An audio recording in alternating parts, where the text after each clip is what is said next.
So another big one, kind of bigger, more discouraging, and kind of a guy who already had some strikes against him, but unlike Jameson Williams, did produce as a rookie, had streaks of production. Treylon Burks was carted off the practice field on Wednesday.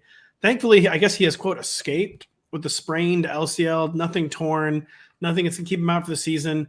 It's something where he's going to lose very valuable practice reps as they break in their new number one receiver in DeAndre Hopkins. Is something keeping him off the field yet again. He's a guy in 2 years who has missed a lot of practice.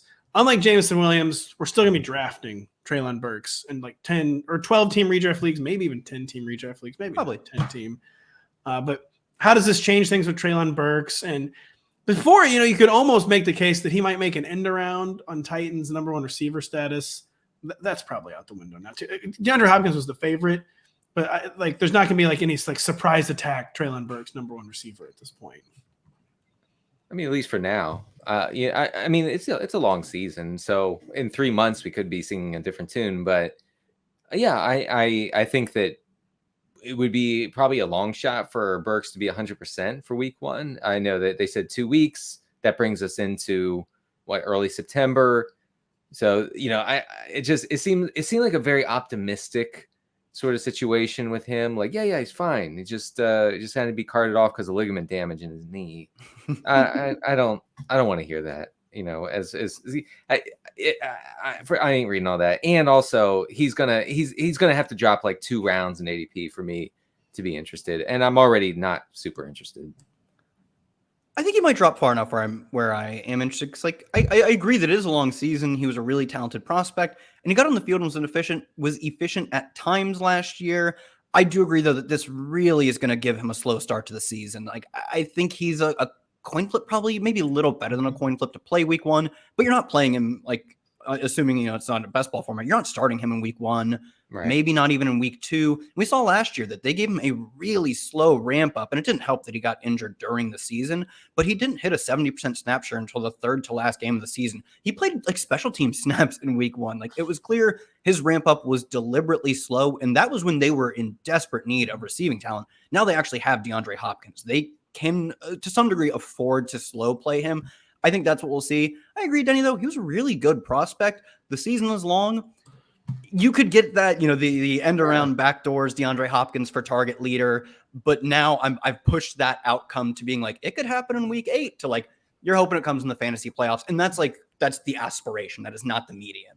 So we haven't seen a full ADP adjustment on Underdog or anywhere yet, because it just happened yesterday.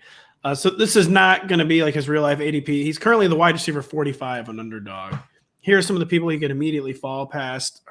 Treylon Burks or another major question mark player, Courtland Sutton, Denny Carter. I mean, Sutton apparently is reformed. He's lost weight. He's all the way back from his ACL injury. So I'd lean Sutton. Me too. Treylon Burks or Michael Thomas. Oh, I think I go Burks. I think you've already found the point.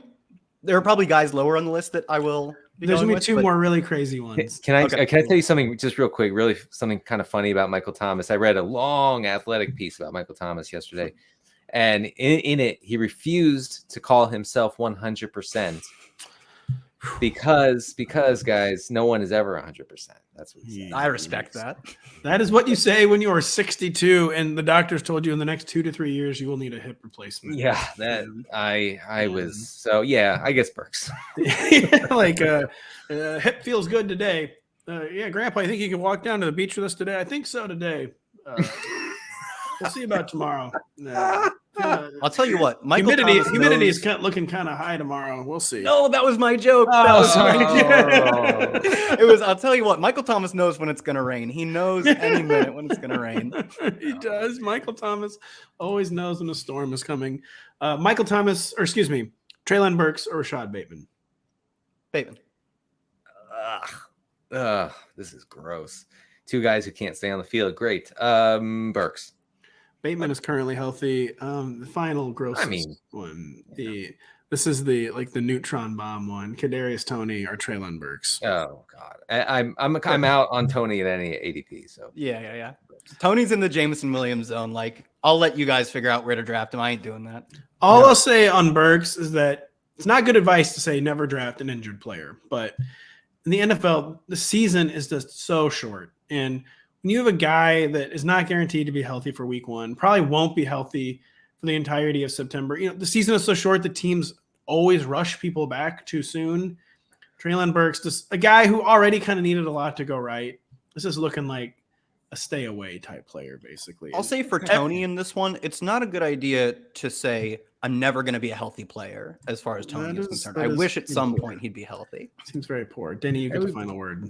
Yeah, Tony would be. I want Tony to be a thing, but I've given up on that dream. I've let that go. That's a balloon floating in the air towards space. I refuse to believe that Kadarius Toney is suddenly going to be perfectly healthy and play a full season. That's simply not happening.